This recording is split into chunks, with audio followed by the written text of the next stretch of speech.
Manu, départage Kevin et Daniel. Tu sur Luis Enrique, laisse-moi tranquille avec ça. Tu nous disais la semaine dernière que joueur, tu jouais avec lui, tu pouvais pas le blairer, mais que là, tu reconnais aisément que le gars a fait un boulot extraordinaire. Les cons qui changent pas d'avis. Moi, sincèrement, et les signaux que m'envoie Luis Enrique. Et d'ailleurs, le premier non con, c'est lui, parce qu'il a beaucoup changé. Oui, d'accord, mais voilà. Son travail, je pense que là-dessus, je le rejoins. Non, mais l'autre, c'est un disciple. Lui, c'est un disciple. Je le rejoins. Lui, c'est un disciple. Le problème, c'est qu'ils sont toute une bande de disciples. Ça m'emmerde, j'avouerais. Mais on est d'accord. Manu, on est d'accord qu'il était en demi et qu'il a fait 6 poteaux l'année dernière. On est d'accord, mais le problème, c'est qu'à un moment, tu ne peux pas être dogmatique. La parole à Manu, s'il vous plaît. Dogmatique. J'avais du mal à voir. Nous, on est pragmatique. Manu, si tu es dogmatique. Non, pas du tout. Mais tu parles comme ça de ton coach. Vas-y, Manu. Ton coach, tu penses que c'est le meilleur du monde. Pas du tout. Juste parce qu'il a des idées comme ça. Pas du tout. Ton coach en national, tu penses que c'est le meilleur du monde. Non, pas du tout. Manu Petit. Oui. À toi. À toi, mon grand, tu peux y aller, tu as le micro. Non, je disais que non, là, il y a que les cons qui changent pas d'avis. T'en étais là. Je voulais pas le relancer parce qu'après vous allez reprendre la tête en fait. Donc,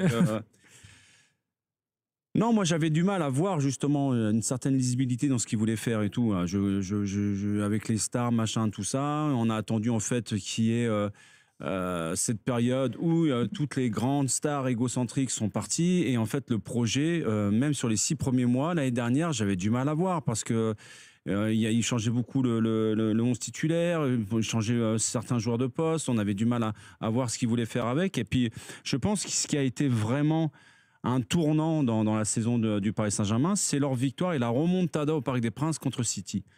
Il y a beaucoup de joueurs qui font référence à ce match-là dans le vestiaire du Paris Saint-Germain parce que ce jour-là, ils ont pris conscience que non seulement ils avaient les qualités, mais en fait, une équipe était en train de naître, en fait.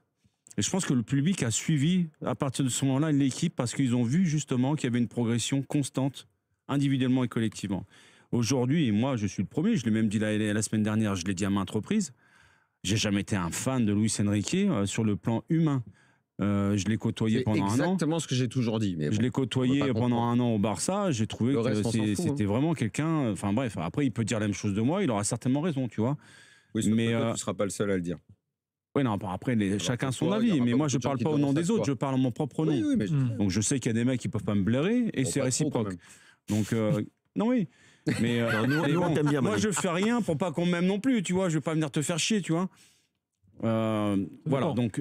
Aujourd'hui, je suis en mesure de te dire que j'aime beaucoup son travail, j'aime beaucoup ce que dégage l'équipe, j'aime beaucoup ce que dégage le club d'une façon générale, parce que pendant des années, je l'ai trouvé détestable. Bah oui. Quoi, le PSG dans son ensemble ? Dans son ensemble. Et il l'était. Je trouvais, excusez-moi, les supporters, je vous trouvais détestable, arrogant.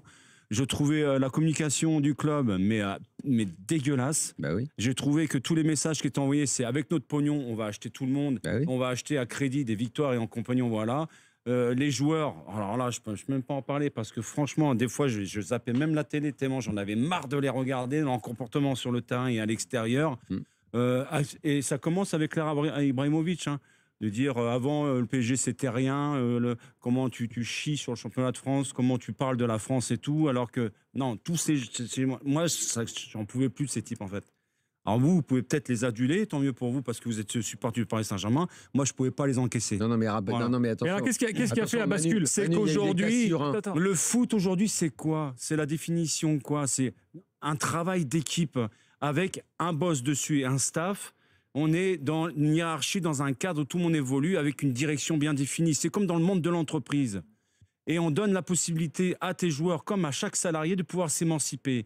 On te dit, fais un dépassement de fonction, mais respecte l'intégrité du groupe. Sauf que quand tu as des égos qui se mettent au-dessus de ton équipe, c'est comme dans le monde de l'entreprise, ça part en sucette. Parce qu'en fait, l'humain, il vient s'embrouiller là-dedans, il vient se déconnecter, et en fait, les gens ne peuvent plus se blairer, ils ne veulent plus travailler ensemble. C'est ça qu'a réussi Luis Enrique, en dehors de sa vision tactico-tactique, où je trouve que c'est vraiment très bien ce qu'il a fait, ce qu'il est en train de faire.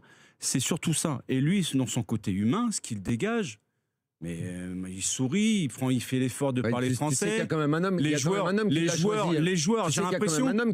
Mais j'ai l'impression qu'il y a même des consignes qui ont été données depuis des mois en disant il faut qu'on change l'image quand même du club à l'extérieur. Merci. Non, mais sincèrement. Mais merci de le dire. Même les joueurs que je n'ai jamais entendu parler en français. Je veux dire, Hakimi, il a encore fait sa conférence en espagnol hier. Je suis très content qu'il parle en français. Je dis pas qu'il faut le faire à chaque fois. Mais moi, quand je suis allé jouer à l'étranger, la première chose qu'on m'a dit, t'es ici, t'es chez nous.